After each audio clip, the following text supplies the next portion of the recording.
So it's been a long time. I've been a long time fan of The Bachelorette, and I stopped watching it for a while. But because of you, the first deaf contestant on The Bachelorette, I did watch, and I was very motivated to continue to watch this season.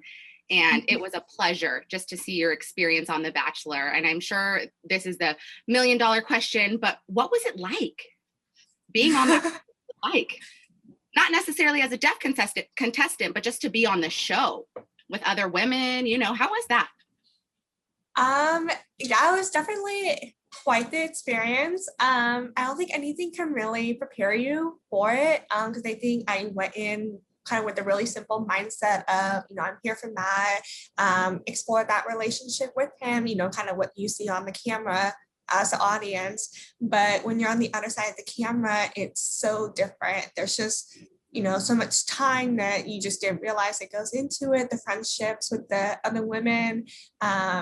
Yeah, nothing really prepared me for it, but no, it was really fun. I really enjoyed it. Great, I'm sure. I follow you on Instagram, and I saw that you had just moved to New York City, huh? Yes, I just moved out 2 months ago. Oh, good. I used to live in New York City. I lived there 7 years, and it's one of the best 7 years of my life. Every woman should have an experience of moving to a new city. Oh, it was amazing. Being on the show, did that inspire you to make that big move? I think so. So I was living in Portland. I grew up in Oregon, and I went on the show, and a lot of the girls I met from the show live in New York. And so I think it kind of just gave me some comfort knowing that I would know people out here. But then my best friend from home, she had been wanting to move out of Oregon. And so it was just a perfect time for us to try a new city. New York it's still expensive, but it's definitely a lot cheaper than it usually is. So we're like, it's the perfect time. Oh, that's true. Mm-hmm. Yes, I agree. Going back to The Bachelor, I'm just curious. How did you navigate everything, to last on that show? I've never seen you wear anything twice. Mm-hmm. Yeah. Oh, like wearing clothes and everything? Yes, your clothing, your wardrobe. It was hard because just packing, because you really don't know what you're packing for, like what kind of dates, the weather, and so I just packed a lot of basics. I did borrow clothes from my roommate. Maggie was my roommate, so we share clothes. I borrowed Piper's dress for one of the rose ceremonies. I started running out of dresses at one point. Yeah, because you really don't know like how long you're going to be there, how much money should I be spending on clothes, what if I go home the first week. Yeah, no, packing was interesting, and you have to pack so frequently, just in case you go home during the rose ceremony, you have to pack every time, and so there's a lot of packing, unpacking. So I absolutely hate packing now. Me too. I always end up overpacking all the time. Same. That's why it was hard, because we could only bring like 2 suitcases. And so I'm an overpacker. Like I'll go on a weekend trip and I'll have a big suitcase. And so it was really hard. Wow. So what was your favorite moment and your memories of The Bachelor? My favorite moment, I really enjoyed my time with Matt. Definitely, I think he was the reason I went on the show. So I really did enjoy all the moments I got with him.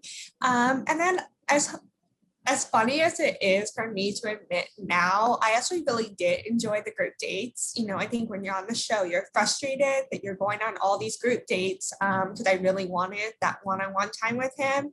But the dates are actually really fun because you spend time with the other girls. For the most part, the activities are fun. So yeah, I think it was just really fun. It was really a once in a lifetime experience. Yeah, I can imagine. And Matt seemed like he was a really genuine guy. So I can only imagine and understand why you wanted to be on the show for him, And you were very clearly a fan favorite from day one. I believe that you're aware of that. How did that feel, seeing so many people supporting you on that show for, through social media?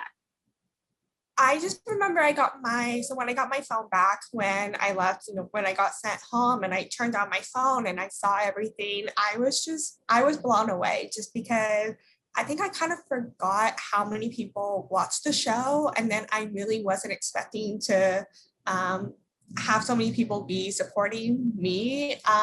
So it was definitely very overwhelming. It still is a little overwhelming. But no, I think I'm also really lucky that people are supporting me and they want to learn more about me. Just because I kind of talked a little bit about it, I really didn't know how people were gonna receive me when I went on the show, and so for it to be a positive response, that's all I could ask for. So I was really happy with how people kind of viewed me.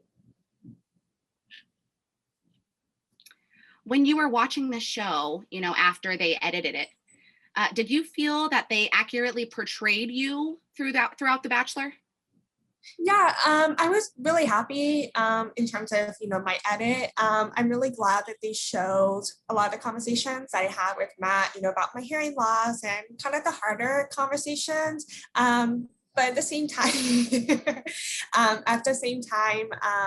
I also don't. Oh, she's so cute. My 4-year-old niece. Say hi. Hi. um, but at the same time, like I also don't want people. Oh, she's so cute. No, you're totally fine. No, but I also don't want people just to think that I'm just a deaf girl, because I think they aired a lot of my conversations about being deaf. So I wish they showed like the funnier moments too. So, Oh, no, give you're me totally 1 second. fine. No, I'm totally used to this. Like working from home, all my coworkers, like they have their kids. Like I just came out of a meeting and she was holding her like 2-month-old because her daycare babysitter fell through. So Oh. no. Okay, sorry about that. Sorry. Oh no, you're totally fine. Yeah, I understand the deaf contestant. Can you elaborate a little bit more on that? Yeah, just because I think majority of what was shown about me on TV was me talking about my hearing loss. The first night I talked about it, and then I had a more serious conversation with him later on about, what my future looks like, as being a deaf woman, which I think are really powerful conversations. I think a lot of people actually relate it more than I was expecting, but at the same time, being deaf is a big part of who I am, but it's not all that I am. And I just had so many moments with Matt that were just normal relationship moments. We had inside jokes, we talk about our day, nothing to do with my hearing loss, and that wasn't shown.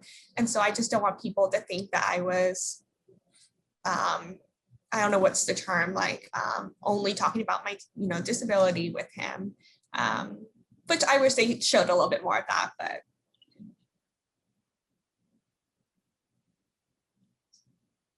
Well, you're right. And I'm glad that you mentioned that, because from my perspective, every time you and Matt had gotten together, you guys typically talked about your experiences as a deaf person, but I could see that he was attracted to you and that you guys definitely had chemistry. So I was sure that there was more to it than just that portion of it, those moments they showed. Yeah. So about your experience as a deaf contestant, was it hard to navigate with the group? I know you said you liked the group dates, but was that hard for you to be involved in all the conversations, or were the other contestants aware of the inclusivity that was needed for you, or how did that work? Yeah, so in the beginning it was harder. There was almost 30 of us, or over 30 of us the first night. And so I definitely do better in smaller group settings. So as the process went on, there was less girls. I think I felt much more comfortable. But for the most part, it was okay for me, like on the group dates, just to follow along, because everyone on set knew about my situation. And so they were very accommodating. If I needed something repeated, people didn't get irritated, or I didn't feel like I was getting in their way if I needed something.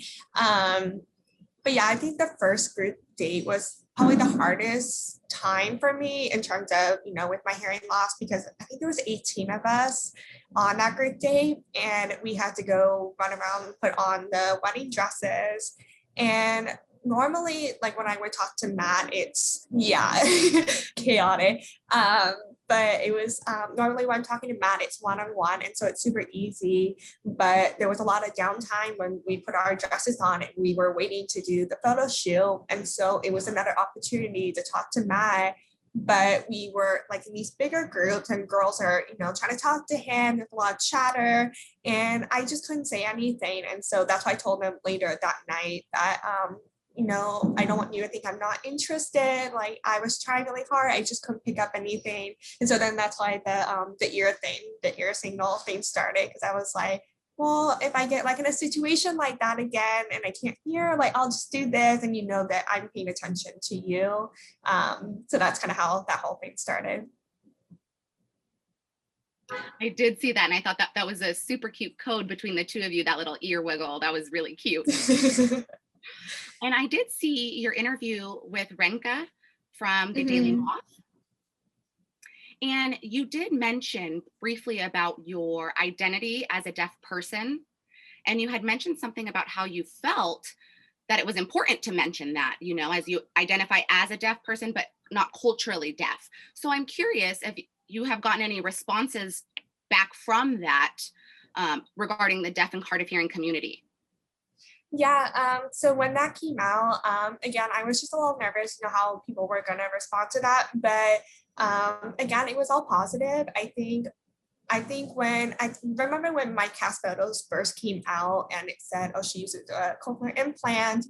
I did get a couple of negative messages because I think people just didn't know my story. Maybe they were thinking I was going to try to represent them. And so that's why I wanted to make it really clear, this is my situation. It's going to be the same, different, who knows.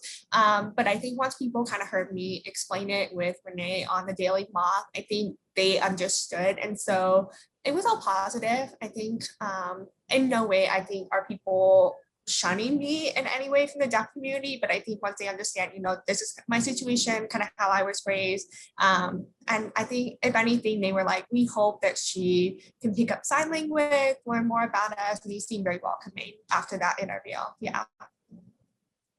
Oh, yeah. I was thinking of anything, we were really looking forward and very hopeful that you would develop that connection with the deaf community and maybe pick up some sign language. It's a huge community. And one thing that is a misconception about the deaf community is you have to be a strong signer, a native signer to be a part of the community, but it's so much more than that. So Right. I'm glad that you do feel that you have a place in our community, and hopefully you'll have more opportunities for more connections along the way. Yeah, no, I definitely agree. I think growing up, part of it, I didn't have a lot of exposure to the deaf community. And so I didn't realize how big the community was. And then I did have that kind of misinterpretation of, I need to sign, and that's kind of how I'll connect with people in the community. But, the power of social media, being able to message each other and not face to face, we just have so much more in common than I expected. So that's why I'm really grateful for this experience, and definitely all the different forms of hearing loss that I've met. And then just people just being so welcoming too. I'm glad that you feel that way. What's next for you? I know that you're in New York City, but what's more? Else is coming up? What else are you going to be doing? Honestly, I'm just kind of rolling with the punches, just kind of taking it day by day. It's been a crazy few months for sure. So I'm really just gonna enjoy, my new city. I've been just kind of go. Just finding new places to eat and drink. It's been nonstop, but it's just been really fun. But yeah, right now I'm still working remotely for my company from Oregon. So I'm doing that full time. But yeah, no, I'm kind of open to anything. I think once you do something as big as going on The Bachelor, everything doesn't seem as scary afterwards. So I'm really just excited for what's coming next. Yeah. there's a Facebook group for deaf and hard of hearing fans of The Bachelor. And a lot of them were hoping that you would be the next Bachelorette. And I was wondering if that was something you'd be open to. I mean, I'm always open to anything that would be a good opportunity. I think something I did learn through the show is I don't know if I think it's a great way to meet someone because it does force you to have those hard conversations and everything. But I also never had a full date with someone, so I really don't know what the connection level would be like. Could I develop a connection with somebody that strongly, quickly? Because it didn't happen for me. And so, because I tend to move a little bit slower, and so it would be an interesting process for sure. But like I said, I'm really open to anything. I've seen it work for multiple people too. So Definitely, definitely. I always think that that's the best way to start a good relationship. You have to start off as friends and develop that connection and work through that. But I can imagine being on The Bachelor, you don't have that time and you have to speed things up, and everything has to be accelerated. So to be in a position of dating multiple people at the same time, oh my gosh. right, I don't know how Matt did it. Definitely. Well, I really appreciate it. Thank you for your time. And I have one last question for you. Okay. As someone who truly loves New York City, and I know you love bottomless brunch. Yes. What is the best bottomless brunch you've found so far? Best bottomless brunch. Ooh. Let's see. I've been to so many. Oh, I do have to say, there's a place called Tavern 29. We were able to go on the rooftop, and then they have like the individual tents. So those were fun just to kind of be on a rooftop, but it's still safe because you have your own space. And then they were really good about the bottomless, just your glass was never empty. You definitely got your money's worth. So I highly recommend that place. All right. Well, I'm actually thinking about going to New York City with some of my girlfriends here soon. So I think that I will definitely check out that place. Thank you so much. That'll be so fun. Well, thank you so much. And then that is all. Have a great day. And I'm so glad I got to meet you. You as well. I also want to thank Cassie Myra for interpreting. Of course. Thank you. No problem. All right. Thank you. Bye-bye.